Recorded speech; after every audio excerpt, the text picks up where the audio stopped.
Olá pessoal, vamos começar a aula 5 e o tema de hoje: clima local, elementos climáticos e observações de estações climatológicas.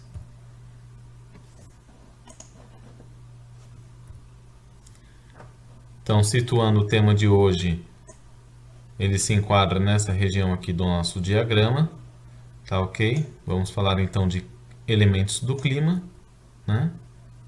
E como que eles são medidos nas estações. Então, das aulas anteriores, tá? Vimos aí a questão da radiação solar, né?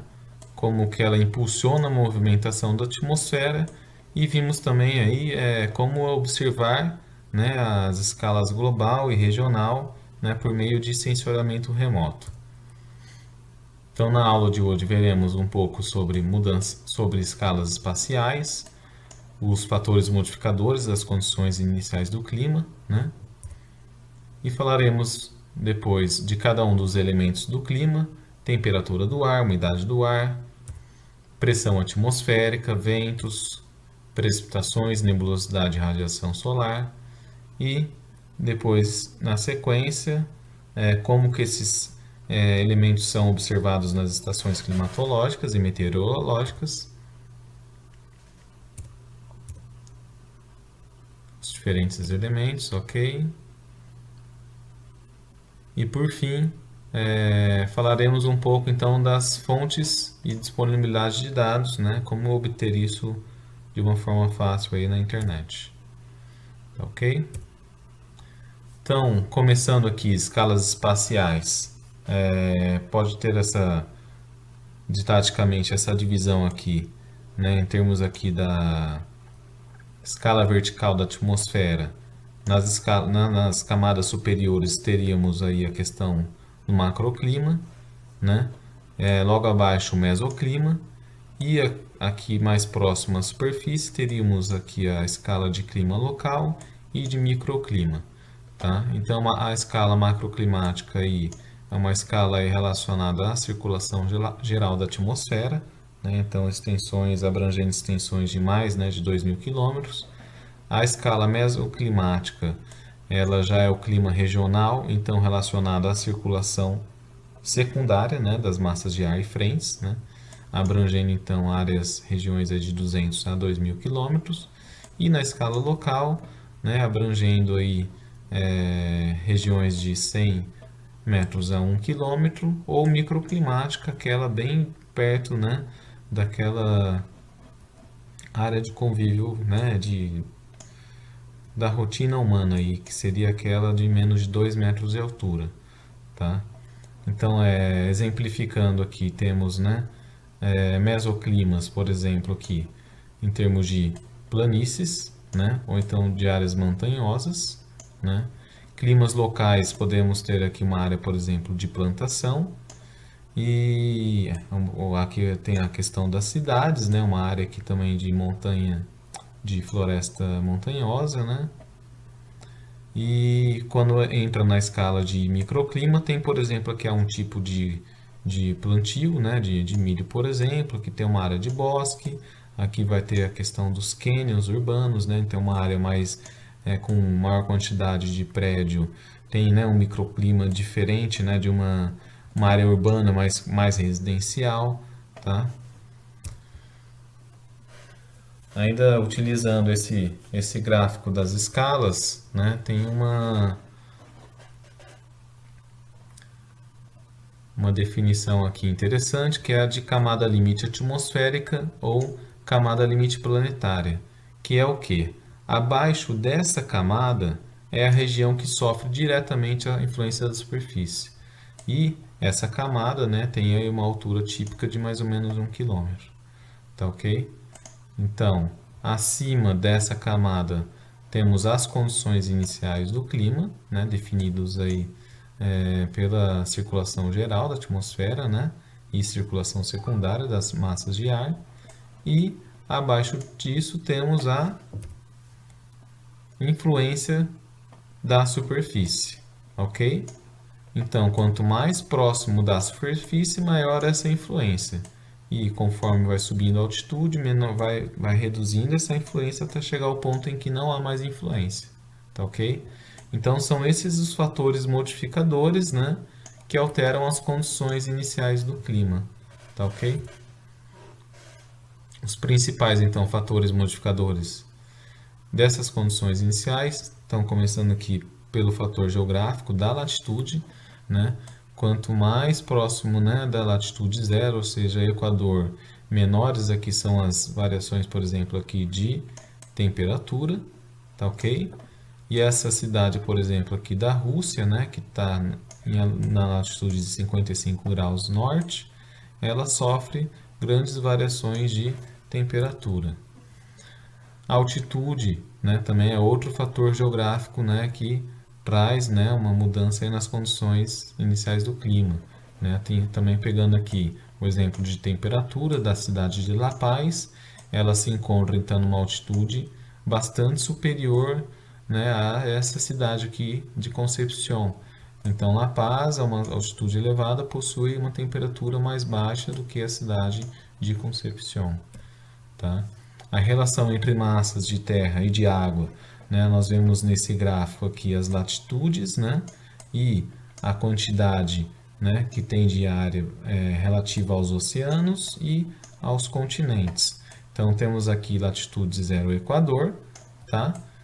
Isso quer dizer que nessa região aqui do hemisfério sul existe uma proporção maior, né, de oceano em relação à área de continentes, enquanto que daqui para cima, hemisfério norte, existe uma proporção maior, né, de continente, superfície continental em relação à superfície oceânica, tá? Isso quer dizer o quê? Que onde tem mais água, a amplitude de temperatura é menor do que onde tem mais terra. Pegando, por exemplo, aqui na latitude 45 sul, a variação da temperatura média nessa latitude é de 6 graus Celsius, enquanto que na latitude 45 norte, a variação de temperatura é de 23 graus Celsius, tá? Então a amplitude térmica aqui é maior, tá? Então, onde tem mais água, as variações de temperatura são menores. E a mesma lógica vale para a questão da continentalidade ou maritimidade, né? Então, a cidade aqui de Vancouver, que é mais próxima do oceano, ela tem uma variação de temperatura menor do que essa cidade de Winnipeg, que fica mais dentro, né, mais no interior do continente, tá? Então, a variação de temperatura é maior. As correntes oceânicas também são um fator aí que determinam, né, são fatores modificadores aí que influenciam, né, na questão da temperatura. Rio de Janeiro está sob influência então dessa corrente oceânica quente, logo a temperatura da cidade é maior em relação a essa cidade aqui de Arica, né? Que tem então temperaturas menores porque ela está sob influência dessa corrente oceânica mais fria, tá? Tem fatores topográficos, né, relacionados aí à elevação, orientação do Sol, né, as diferentes encostas, né, como que vai estar recebendo essa radiação, a estrutura ou superfície do solo, o tipo do solo, né? Fatores biológicos aí, por exemplo, né, em relação à flora, né, se existe, por exemplo, uma grande floresta tropical, então vai estar interferindo aí na questão do clima. E fatores culturais, né, aí causados pelo homem, por exemplo, em relação a alterações do solo, né, o ambiente construído, né, com alta presença de asfalto e de diferentes edificações.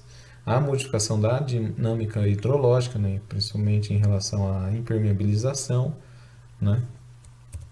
E, por fim, a questão das emissões atmosféricas, né, que emite aí partículas, né, e gases, né, que, enfim, podem alterar essas condições iniciais do clima.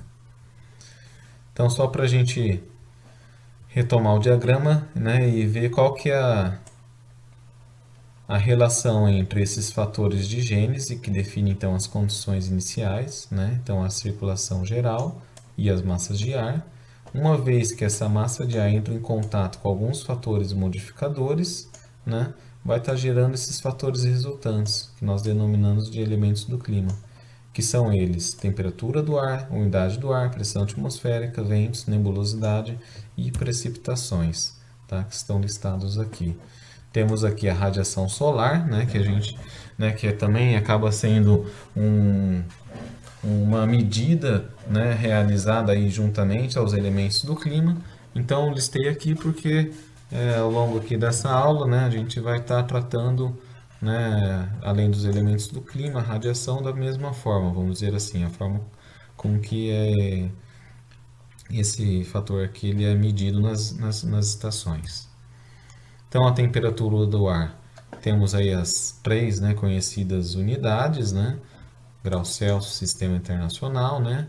Os Estados Unidos usa já a unidade aqui de Fahrenheit, né? E a Kelvin, né, não é utilizada nas aplicações aí da meteorologia, tá? Então a gente não tem que se preocupar. Caso eventualmente, né, encontremos, né, outras unidades diferentes da Celsius, né, tem aqui as formulinhas, né, de cálculo de conversão. Isso daqui é bem tranquilo, tá ok? Variações aqui diárias da temperatura do ar. Temos aqui essa variação que, né, tem um perfil aí que lembra né, um comportamento aí, uma variação senoidal, tá ok? Aqui provavelmente a temperatura caiu porque pode ter tido algum tipo de nebulosidade. Então aqui novamente, né, a variação da temperatura ao longo dos dias, né? Aqui a temperatura caiu, né? De repente é em virtude da entrada de uma massa de ar frio. E aqui temos, né, a temperatura média, né, ao longo do verão, tá ok? E a temperatura média ao longo do inverno, tá? Então os dias durante o inverno são mais frios do que os dias ao longo do verão. Esse gráfico aqui é interessante, que mostra justamente o período do dia em que acontece a menor temperatura, né, e a maior temperatura. A menor temperatura ocorre justamente logo depois de amanhecer, tá ok? Então a Terra ela foi resfriando, resfriando, tá? Então o que que a gente tem no gráfico superior aqui primeiro, né? Temos aqui a radiação solar, tá? E aqui a radiação terrestre, tá? Então a gente viu lá na segunda aula, né, que a Terra, tendo temperatura, ela também emite radiação, tá? Então, logo antes, logo depois de começar a amanhecer, é quando a Terra já estava resfriando e depois ela começa a esquentar. Então, mais ou menos aqui, 6 da manhã é quando tem a menor temperatura do dia. A temperatura máxima ela vai ocorrer depois do momento, né? Não vai coincidir com a hora em que tem a maior radiação solar, tá? Então aqui a maior radiação solar está ocorrendo mais ou menos meio-dia. A temperatura máxima vai acontecer lá pelas 3, 4 da tarde, tá? Porque justamente o que? A Terra está sendo aquecida, mas ela possui uma inércia, tá ok? Então ela está recebendo a máxima radiação solar nesse período aqui, mas é nesse ponto em que ela vai estar mais aquecida, justamente porque ela demora um pouquinho para esquentar, né? E para chegar no seu ponto máximo de temperatura aqui, tá ok?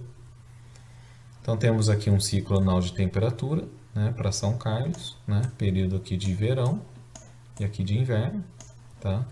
Temos aqui então a variação ao longo de 5 anos, tá? Então são 5 ciclos, né, de temperatura. Também vão ter mais ou menos esse perfil aqui senoidal. Amplitude térmica é um conceito bem simples, tá? Ele é obtido por meio então da subtração da temperatura máxima com a temperatura mínima. Voltando aqui, a gente pode ter a amplitude térmica, por exemplo, aqui, né? De um dia típico aqui, né? Ou dia médio de inverno, tá? Então aqui vamos colocar 25 graus a temperatura máxima e a temperatura mínima, né, 15 graus. Então 15 menos 25 menos 15 vai dar uma amplitude de 10 graus Celsius, tá? Podemos também fazer a amplitude, né? Se a gente pegar aqui a amplitude térmica anual, pegando a temperatura máxima, subtraindo da temperatura mínima, também obtém a temperatura, a amplitude térmica, né, anual. Aqui fica um vídeo, tá, pessoal? Vou deixar como tarefa, né, para vocês assistirem depois, tá? Mais um daqueles lá do Clima Tempo, fica o link aí para vocês clicarem, tá?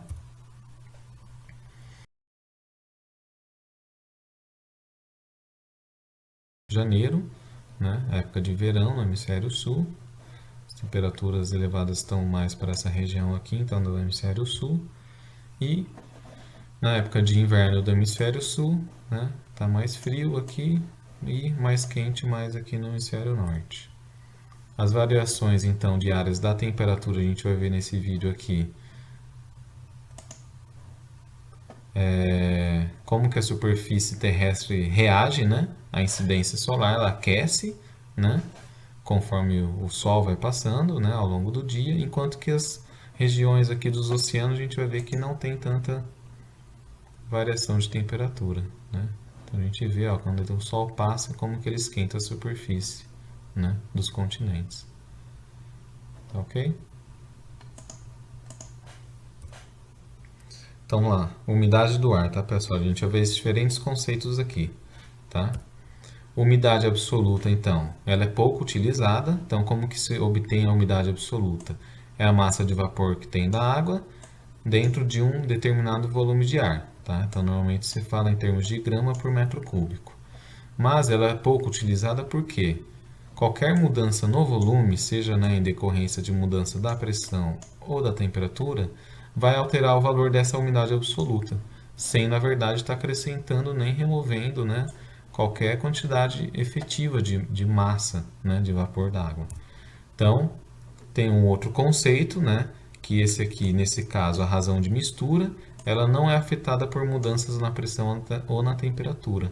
E ela é obtida, então, pela massa de vapor d'água, né, dividido pela massa de vapor seco. Tá? Vamos falar um pouco, então, agora de pressão de vapor e pressão de saturação. E para explicar esses conceitos, vamos seguir nesse exemplo aqui.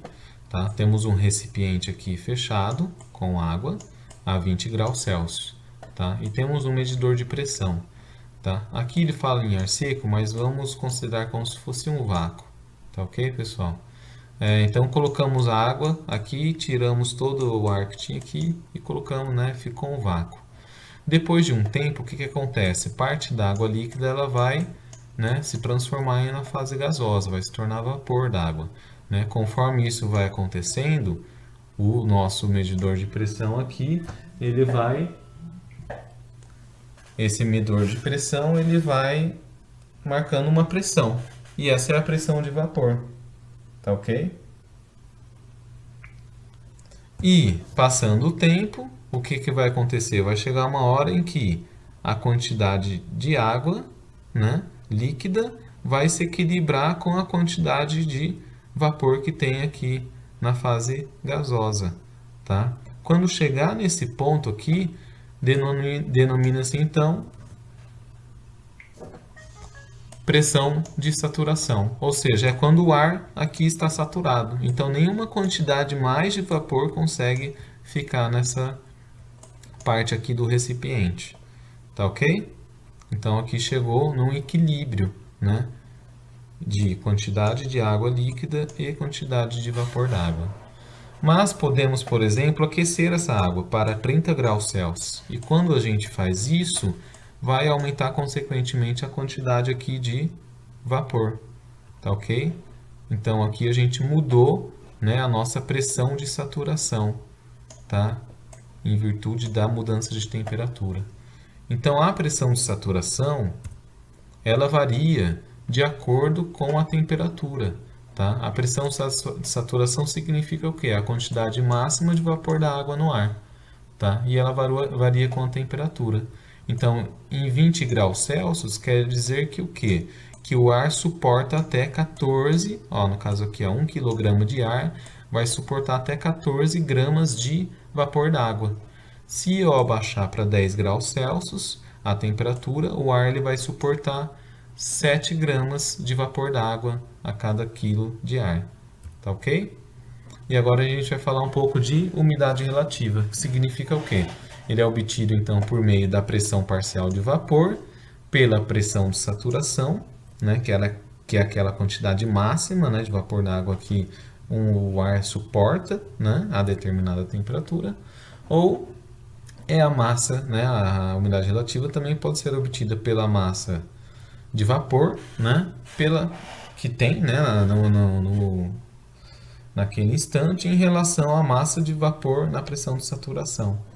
Tá? Então, o que a umidade relativa ela indica? Ela indica o quão próximo o ar está da saturação, ao invés de indicar então a real quantidade de vapor d'água. Né? Vamos dar alguns exemplos só para a gente fixar o conceito. Nesse recipiente aqui, né, então a gente está aqui a 25 graus Celsius, né, temos 1 kg de ar, tá ok? E dentro desse recipiente, né, a essa temperatura de 25 graus Celsius, a minha razão, né, na pressão de saturação, ou seja, a quantidade máxima que esse quilo de ar que suporta é de 20 gramas, tá? Então, eu tenho, na verdade, aqui 5 gramas. Então, como que eu calculo a umidade relativa aqui no caso? Eu vou dividir a quantidade de vapor que eu tenho, efetivamente, pela quantidade máxima, né, que o ar consegue suportar nessa temperatura, que é de 20 gramas. Então, 5 dividido por 20 vai dar 0,25 ou 25%. Tá ok? Depois de um tempo, esse líquido aqui ele evaporou. Tá? Então, aumentou a quantidade de vapor d'água aqui no ar. Tá? A quantidade máxima, né, de vapor d'água que esse ar consegue suportar continua a mesma, que é de 20 gramas. Mas aumentou a quantidade, né, do conteúdo de vapor. Então, eu tenho 10 gramas, sendo que eu poderia ter 20. Então, 10, que é o que eu tenho, dividido por 20, que é o máximo, é 0,5 ou 50%. E depois de um tempo, né, passado, o líquido evaporou mais um pouco. Então, ele evaporou e chegou à quantidade de 20 gramas, né, de vapor d'água aqui no recipiente. Tá? Então, se eu podia ter 20 gramas e eu tenho 20 gramas, 20 dividido por 20 vai dar 1 ou 100% de umidade relativa. Tá ok? A umidade de ponto de orvalho é o seguinte: ela é a temperatura em que o ar deveria ser resfriado a pressão constante para ficar saturado. Vamos pegar esse exemplo aqui.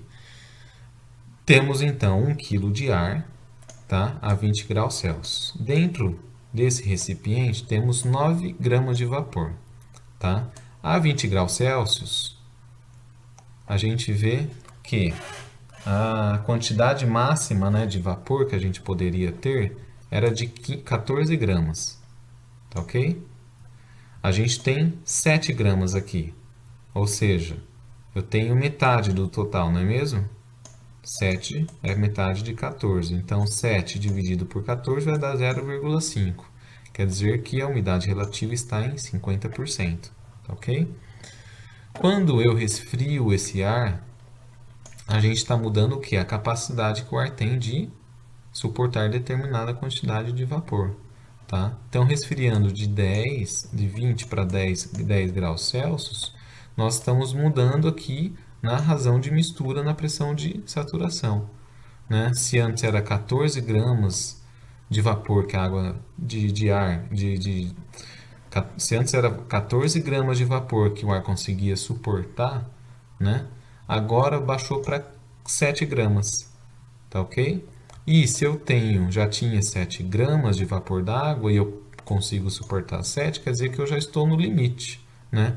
7 dividido por 7 vai representar aí os 100%, tá? Então, essa é a temperatura do ponto de orvalho, tá ok? Eu reduzi de 20 para 10, cheguei na umidade de 100%.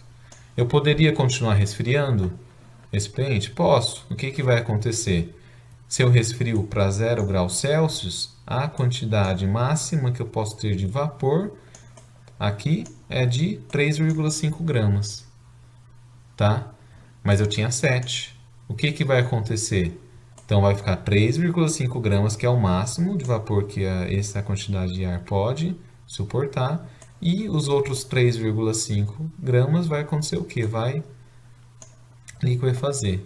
Tá ok? Ele vai condensar e vai aqui formar uma fase líquida. E, né, nessa quantidade de ar aqui, suportava então o máximo 3,5 gramas e tem efetivamente 3,5 gramas, então continua então a umidade relativa de 100%. Tá ok?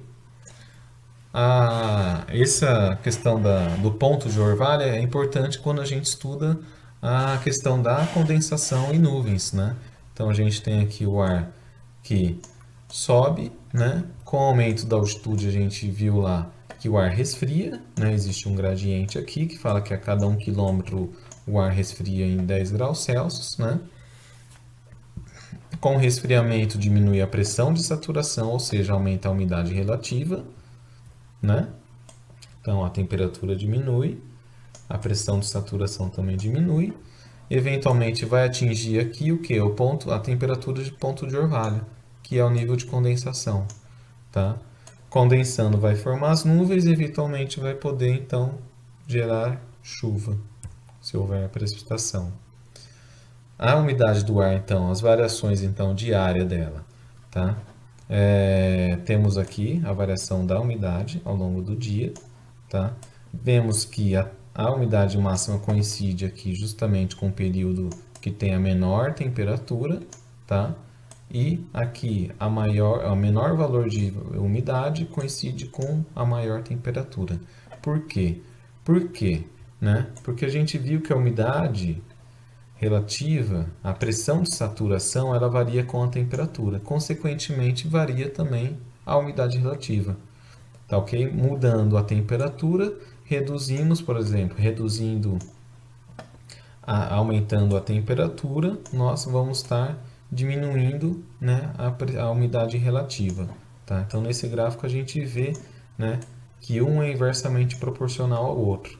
Né? Quando a gente tem maior temperatura, aumenta a capacidade do ar de suportar uma maior quantidade, né, de vapor d'água. Se não existe um incremento desse vapor d'água, então a umidade relativa vai diminuir. E acontece o oposto quando, né, a temperatura diminui. Então a umidade relativa aumenta. Tá ok? Então a variação anual da umidade relativa, nessa curva aqui em azul. Tá? Período de verão com chuva, a umidade relativa tem valores maiores, né? Comparado aqui à época de inverno. Né? Então esse gráfico aqui é de Brasília. Tá? Então a gente vê picos de chuva traz alguns picos na umidade relativa, tá ok? A distribuição global aqui do vapor d'água, né, na coluna vertical, aqui vai falar a quantidade de quilo, né, de vapor d'água que tem por metro quadrado, considerando toda a espessura da atmosfera. A gente vê toda essa região aqui, né, que coincide com a ZCIT, né, a zona de convergência intertropical, que é a região onde recebe maior quantidade de radiação, consequentemente tem a maior, né, quantidade de evaporação da água aqui nessa região. A pressão atmosférica ela tem algumas principais unidades de medida, não se usa mais ultimamente, né, para as aplicações aí da atmosfera os milímetros de mercúrio, então utiliza-se ou o Pascal ou o milibar. No caso, Pascal, utiliza-se essa unidade aqui de hectopascal, tá ok? Que representa 100 pascais. Enquanto que a milibar também é uma outra unidade, é bastante utilizada, tá? Esses são aqui, né, as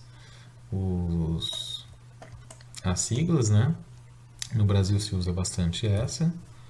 E tem as conversões aqui, né? 1 milibar representa então 1 hectopascal.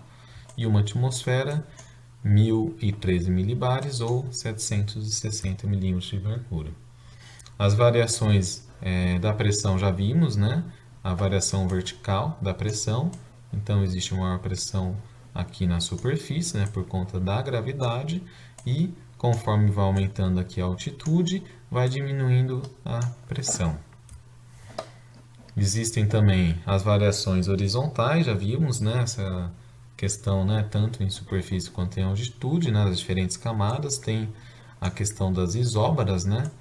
Vimos aqui, né, as isolinhas de pressão, né? No caso aqui temos uma área de alta pressão, né? Outra área de alta pressão, uma região de baixa pressão, outra de baixa, né? Aqui uma outra, né, fonte mostrando também uma região de alta pressão, uma de baixa, né? Então são essas variações aí da pressão atmosférica.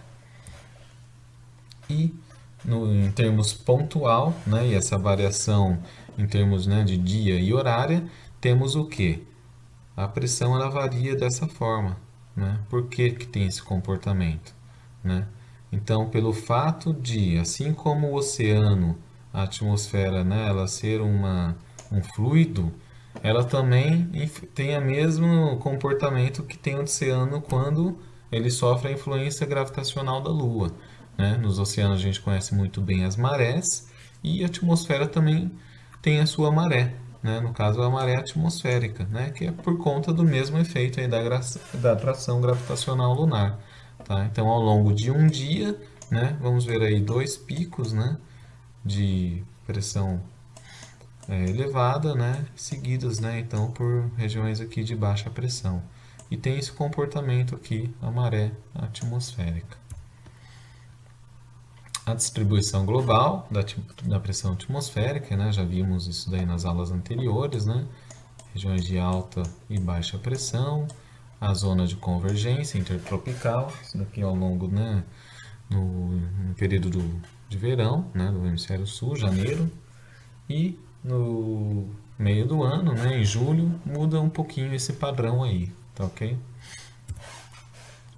Os ventos, ele tem a característica da direção, tá? Importante então lembrar, né, é que a direção do vento fala o que? É de onde o vento está vindo, não é para onde ele está indo, tá? Então, se eu, né, sinto o vento vindo, né, é de lá,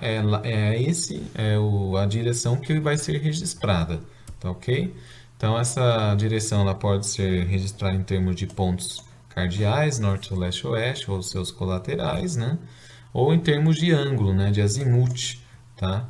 Então as diferentes direções aí dentro, né, os 360 graus, tá ok?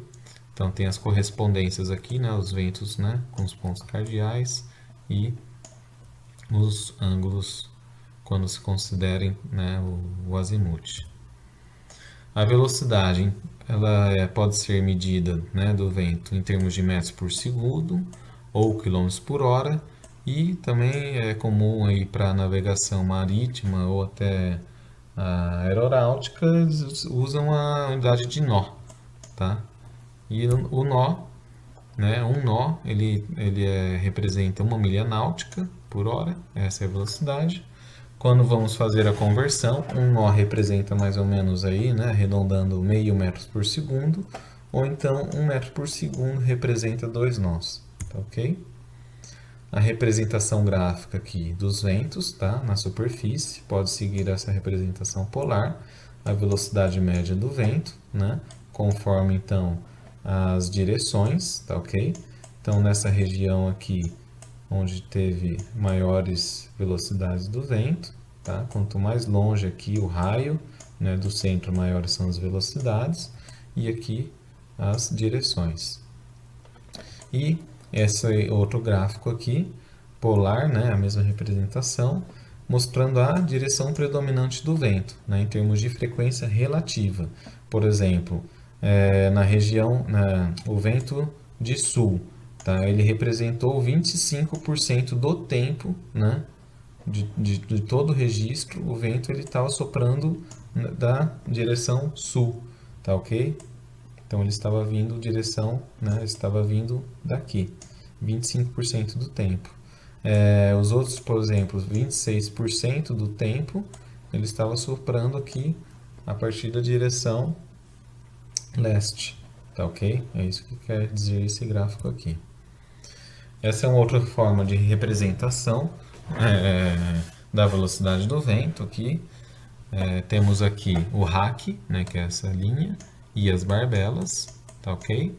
Temos aqui, né, essa tabela e um exemplo, né, mostrando aqui, ó, baixa velocidade do vento e alta velocidade do vento. Então essa representação mostra a direção e a velocidade, tá? Vimos, né, nas aulas anteriores, né, que quanto menor a distância entre as isolinhas aqui de pressão ou isobras, maiores são as velocidades do vento. É o que está mostrando aqui. Então a distância aqui, por exemplo, ó, entre essas isobras é grande. Então a velocidade do vento é baixa aqui. Tá ok? Aqui só mais um exemplo em superfície, tá? Vamos dar um zoom aqui. Então a gente vai ver aqui uma velocidade do tempo baixa, só tem aqui uma barbela, enquanto que aqui, ó, já vão ser várias barbelas, tá? Então aqui tem uma velocidade do vento maior.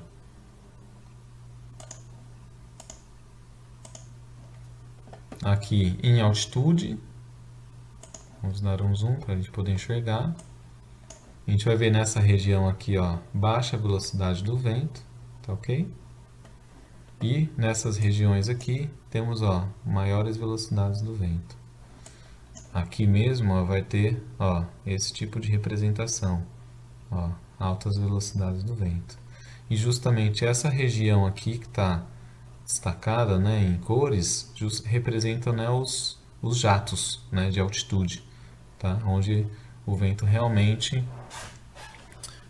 possui altas velocidades, tá ok?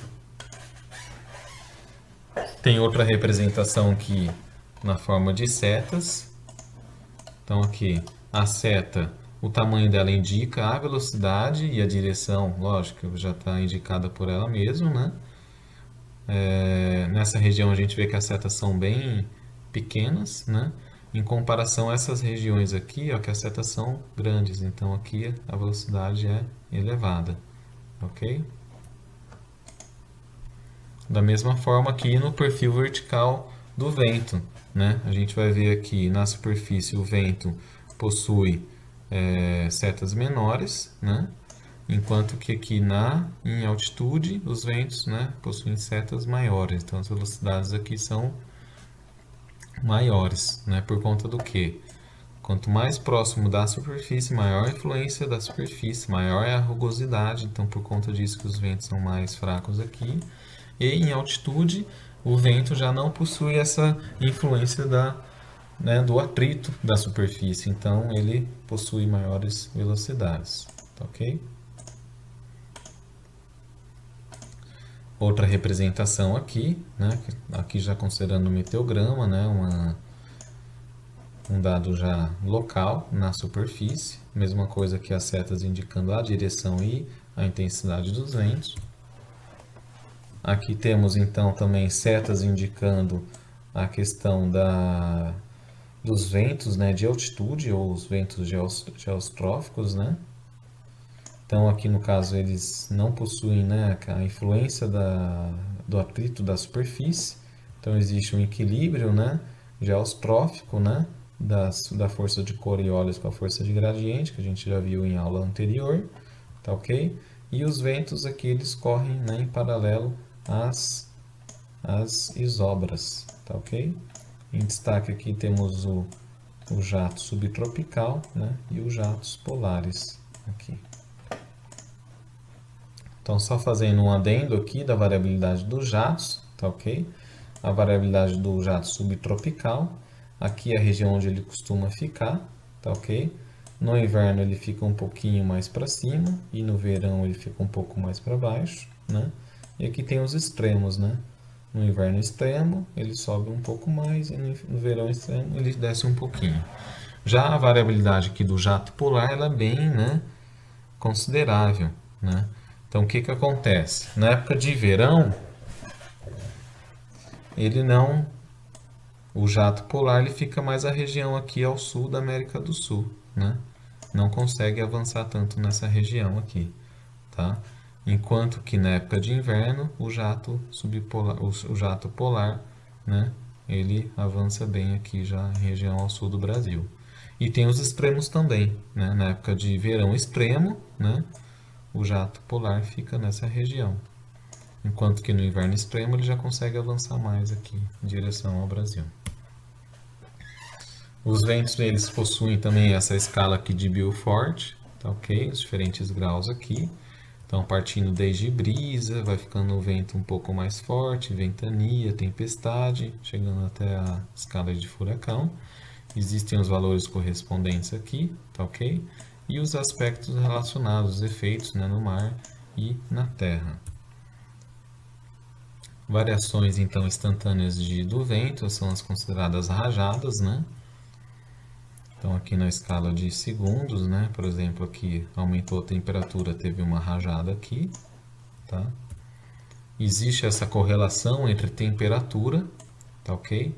E o vento, tá? Então o que que acontece? Quanto mais, né, temperatura, quanto maior a temperatura, maior a velocidade do vento. Tá? Então, ao longo do dia, onde tem as maiores temperaturas, é onde, né, nós verificamos as maiores velocidades do vento. Tá, ok? Então, aqui só para ilustrar essa representação ao longo de alguns dias, tá? Direção do vento, né? Então, períodos com determinado padrão de comportamento, direção, outros períodos que o padrão é diferenciado. Então, tem toda uma questão aí que a gente vai ver nas aulas posteriores, com as massas de ar atuando, né, nessa determinada região. Aqui a variação em vermelho, da velocidade máxima do vento, tá? Aqui teve um pico, né, uma rajada forte de vento, tá? E aqui em azul a velocidade do vento, a velocidade média. E aquela representação polar, né, da velocidade e direção do vento. Nessa aqui temos um vídeo, né, da distribuição global dos ventos, tá? Vemos nitidamente a questão dos jatos, né? Vamos dar play aqui, né, nessa região, onde, né, a gente verifica as maiores velocidades do vento em altitude. Aqui também é um site parecido com aquele que apresentei na última aula. Aqui no caso destacando a velocidade dos ventos, tá ok? Então aqui provavelmente um ciclone, né?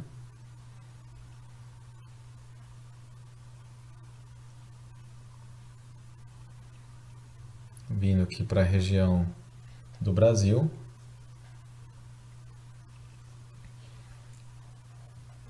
Destacando agora essa área aqui da região Antártida, né? Agora um pouco também da América do Sul. Os ventos, né, se concentram bastante, né, rápidos nessa região. E só comparando aqui, pessoal, como que, né, no continente a velocidade é mais baixa do que em relação à velocidade dos ventos nos oceanos. Né? Isso está relacionado à rugosidade, né? Então tem aqui o que? A questão do relevo, né? Que é um fator aí modificador dessas condições iniciais. Tá? Então é uma camada aqui que traz o atrito e diminui consideravelmente a velocidade dos ventos. Ok? Chuva. Precipitações, então, ela é medida usualmente em milímetros, né? A gente vai entender.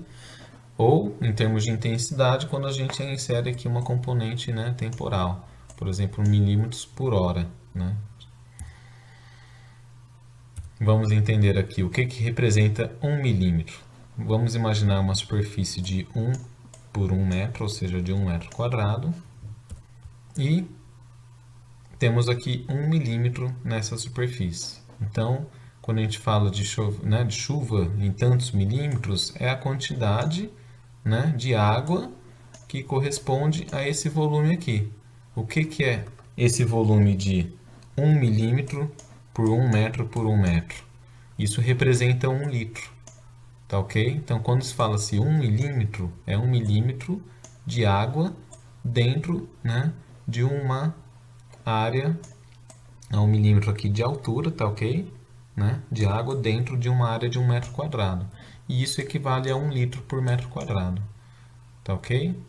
Normalmente o pessoal omite, né? 1 milímetro por metro quadrado.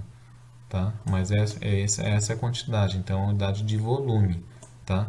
Aqui só o milímetro, né, dessa forma não nos dá a real ideia, né, do que representa a unidade, mas é porque eles omitem, né, a questão da área.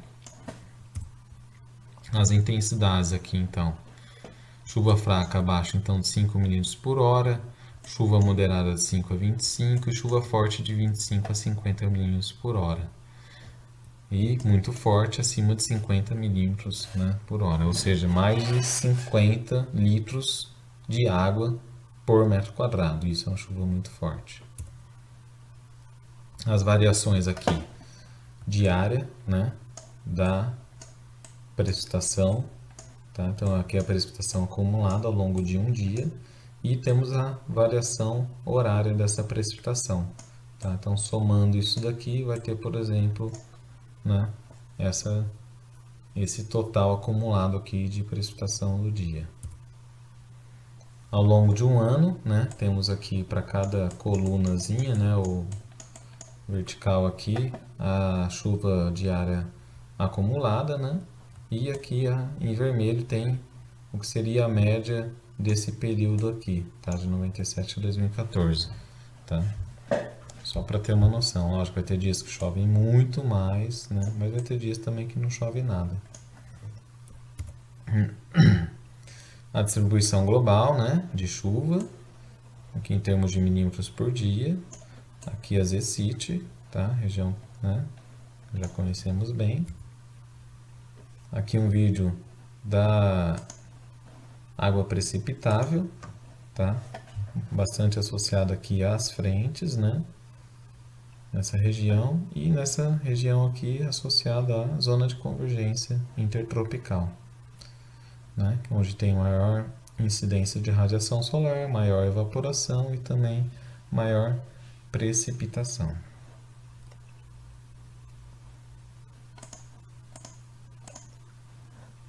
Nebulosidade, então, ela é calculada então como uma fração da abóbada celeste, né, que se encontra encoberta por nuvens. É feita uma estimativa visual, né, então se imagina todas as nuvens juntas, né, e arbitra-se, né, de uma forma aproximada a fração do céu que isso representa, né, e ela é indicada ou em termos de oitavos ou de décimos de céu encoberto. Por exemplo, considerando aqui a escala de oitavos, tá? A nebulosidade de 4 oitavos corresponde à metade da abóbada celeste encoberta, que é esse símbolo aqui, ok? Então, aqui só para ilustrar, né, como que uma foto aqui da realidade, né, da nebulosidade, o quanto de nuvem, né, que tem na Terra. Então, isso aqui é uma situação média, tá? Ao longo de um ano. E já isso aqui, né, é uma imagem limpa, digamos assim, né? Às vezes a gente vê uma imagem sem nuvem, né? A gente está acostumado, às vezes, a ver tantas imagens assim da Terra, mas na verdade ela tem essa aparência, tá? Ela é bastante cheia de nuvens, né? E radiação solar é medida então por watts por metro quadrado ou por horas de brilho solar. Temos as variações diárias aqui da radiação solar. Aqui é um perfil típico, né, de um dia ensolarado, sem nuvens, enquanto que nesses dias aqui, né, tem menos radiação por conta então da nebulosidade, tá? Essa é a distribuição, né, global da radiação solar, né, maior concentração na região aqui equatorial. Ok, agora vamos falar então das observações realizadas nas estações climatológicas ou meteorológicas, né?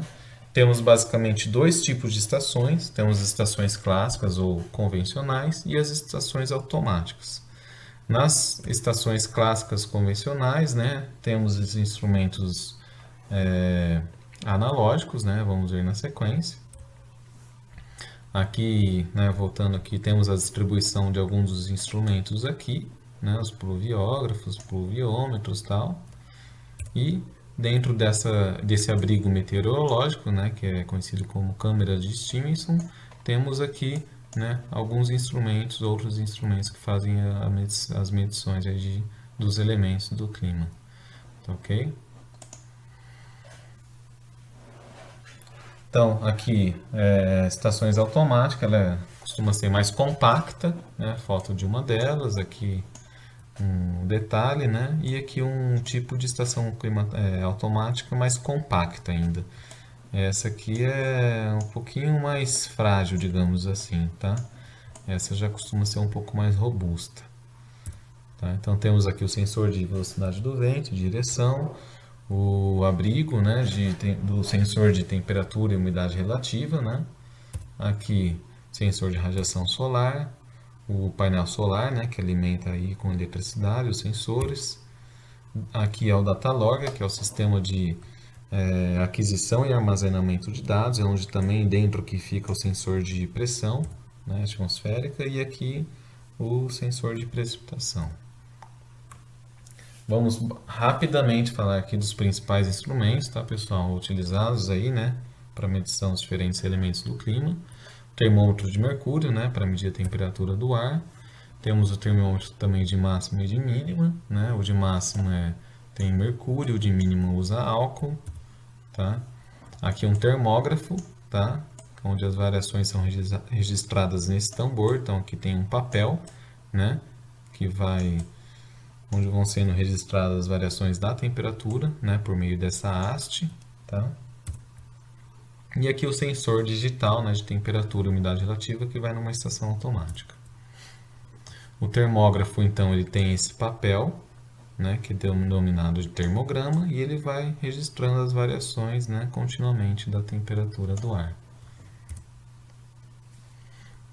Para fins agrícolas, né, e agrometeorológicos, né, utilizam-se também temperatura, né, a medição da temperatura dos solos por meio desses geotermômetros, né, que medem, né, em diferentes profundidades aqui a temperatura. Ok? Existe também o correspondente, né, sensores aí digitais de temperatura que também medem a umidade dos solos. A umidade do ar pode ser medida então por meio desses psicrômetros, tá? Que é um conjunto de dois termômetros, um de bulbo seco e um de bulbo úmido. Tá? O bulbo úmido quer dizer que ele, numa das extremidades aqui ele está imerso, né, num líquido, né, água no caso. E conforme, né, se o ar estiver muito seco, então vai evaporar mais, né, então vai dar uma medição diferente aqui de temperatura. Obtendo a temperatura desses dois bulbos aqui, né, desses dois termômetros de bulbo seco e úmido, depois consegue-se, né, determinar a umidade do ar. O funcionamento desse psicrômetro ele é giratório, né? Então é feito, né, ele gira mesmo, né? A pessoa segura e gira isso daqui, justamente para aumentar a eficiência, né, da questão da evaporação aqui no termômetro de bulbo úmido, né? E ter uma medida um pouquinho mais precisa, né, da umidade. Aqui o higrógrafo, tá? Então ele mede continuamente a variação da umidade relativa e ele tem como sensor aqui, né, cabelo, tá? Pode ser cabelo humano ou cabelo de cavalo. Então, as meninas, né, sabem muito mais, né? A questão da umidade no cabelo, né, altera, né, as características dele, né? Então, em termos da umidade, né, o cabelo mais ou menos úmido, ele vai mudar o seu comprimento, isso em termos milimétricos, né? Então, o cabelo que é utilizado nesse instrumento, ele é calibrado, né? E qualquer variação na umidade, né, vai alterar, então, o comprimento dele e esse comprimento ele vai sendo amplificado e depois registrado aqui no tambor, tá ok?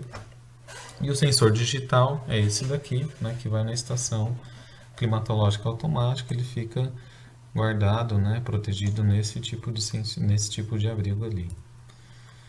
Aqui fica mais um vídeo, né, pessoal, como tarefa para vocês assistirem depois, tá ok? Falando como que se mede a umidade do ar.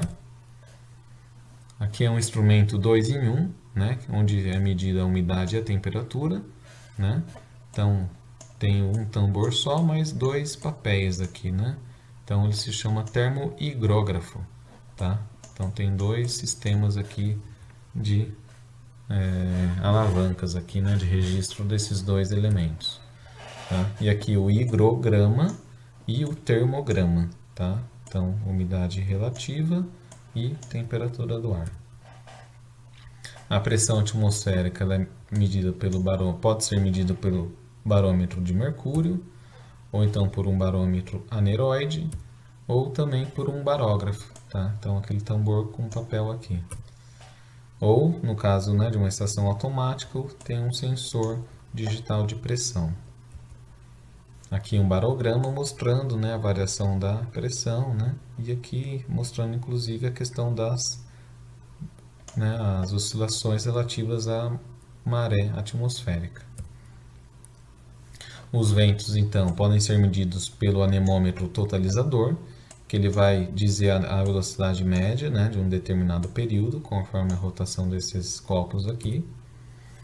Ou então, aqui no anemógrafo universal, né, vai ser feita a leitura aqui da direção do vento e da velocidade. O registro é feito nesse tambor aqui. Aqui são diferentes sensores, né, utilizados em estações automáticas, tá? Temos aqui o anemógrafo digital, de hélice e com seu catavento. Aqui é um modelo que tem copos e o catavento. Aqui o copo fica isolado do catavento, tá? E aqui é um anemômetro digital do tipo sônico, tá? Conforme o vento passa aqui, né, esses sensores aqui vão percebendo essa velocidade. Então aqui só para ilustrar um anemograma, né, registrado pelo anemógrafo universal, tá? Aqui a direção, tá, do vento. Aqui a distância percorrida, é por meio daqui que se obtém a velocidade do vento, tá? E a de rajada instantânea, aqui indicando, né, que teve um vento intenso nesse período aqui, tá, ok? Precipitações, então, temos o pluviômetro, né, onde a chuva é coletada, depois aqui o observador vê a quantidade de chuva, né, ele calcula aqui por meio dessa proveta. Aqui o pluviógrafo, aqui o tambor que registra continuamente, né, a quantidade de chuva. E aqui um pluviômetro digital, tá, onde tem um sistema aqui de báscula, tá, então aqui tem um eixo e essa porçãozinha aqui, conforme a chuva vem e enche essa região, a água cai aqui, tá? E ele se movimenta, como se fosse um monjolo, tá? Encheu aqui e cai para cá. Então essa parte desce, essa levanta. Encheu aqui, depois cai a água. E a cada movimento, né, de sobe e desce, ele vai registrando a quantidade de chuva, tá? Aqui mais um videozinho também para ficar como tarefa para vocês assistirem depois, né, como que se mede a chuva, tá? Aqui só para ilustrar um pluviograma com sifonagem, né? O que significa essa sifonagem, né? Começa a passar água aqui, mas chega uma hora que acontece o quê? A chuva ela vai sendo medida, né? Então vamos pegar aqui, ó, não tem chuva, tá? De repente começou a chover, aí parou de chover. Aí continuou a chover, chover, chover, chover. E se continuasse a chover, ó, ia passar o papel, né? Então o que tem esse sistema de sifonagem que ele vai fazer o quê? Ele vai jogar aquela água quando chega num determinado nível e vai começar a ler de novo, ó. Então chegou aqui em cima, fez a sifonagem, ó, zerou. Continuou chovendo, ó. A chuva quando estava aqui, ela continua aqui, ó. Continua chovendo, chovendo, chovendo, chovendo, chovendo. Outra sifonagem, zera, joga água fora e começa a medir de novo, tá? Aí depois a chuva acabou aqui, tá? Então é assim que a gente lê esse registro. Para evaporação, utiliza-se então desse tanque de evaporação ou evaporimétrico, né, classe A, tá? E nele tem um parafuso micrométrico, né, que é onde consegue fazer a leitura do quanto que o nível da água baixou, em termos, né, bem micrômetro, né, o negócio o quanto que abaixa por dia é bem, né, sutil, tá? Então é feita a leitura por meio desse parafuso aqui. Também existe o vaporímetro de Pichet, tá, ok? Onde tem aqui um papel vaporimétrico, que ele é permeável e permite, né, a evaporação do líquido, tá? E também tem um evaporímetro digital que consegue medir, né, o quanto que evaporou e o quanto que desceu, né, o nível d'água aqui. Radiação. Tem esse instrumento que é um dos mais assim diferentes, tá? Ele é o que consiste numa esfera de vidro, tá? E logo aqui abaixo tem um suporte e onde fica, né, afixado aqui um papel, tá? Então essa esfera aqui, conforme o raio solar, né, ele é concentrado nessa esfera e aqui nesse ponto vai queimando esse papel. Tendo sol, queima o papel. Tendo nuvem, não queima. Então, ele calcula as horas de brilho solar, tá? Aqui existem instrumentos, então, actinógrafo ou piranógrafo, ele mede a radiação solar total, tá? Registra aqui no tambor, no papel. E temos o piranômetros digitais. Então, a radiação, temos aqui, né, do actinógrafo, temos actinograma, né? Ele mede a radiação continuamente, tá? E temos aqui do heliograma, né, do heliógrafo, né, que vocês veem aqui onde que o papel foi queimado. Então aqui foi um dia que teve sol o dia todo, tá ok? E para cada período do ano possui, né, um papel, né, porque depende da inclinação com que o raio solar está chegando. Então na época de verão, né, usa esse papel, outono e primavera é esse, e no inverno usa esse daqui. Então, só dar um zoom aqui para ver na época de verão, né? Teve, por exemplo, nebulosidade, ó, não foi queimado, ó, tem alguns pontos, ó, queimou aqui, mas alguns pontos não foram, né? Quer dizer que teve nuvem aqui, tá ok?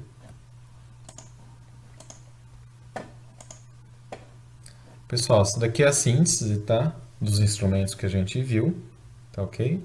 Então, os elementos, né? Temperatura, umidade, pressão, né, os elementos que são medidos, os elementos do clima, e os instrumentos que são utilizados. Os de medição pontual terminam com metro, tá? Termômetro, psicômetro, barômetro, e os que fazem gráfico tem o grafo no final, termógrafo, higrógrafo, barógrafo e assim, né? Sucessivamente. E os gráficos correspondentes são os gramas, termogramas, higrogramas, tá ok?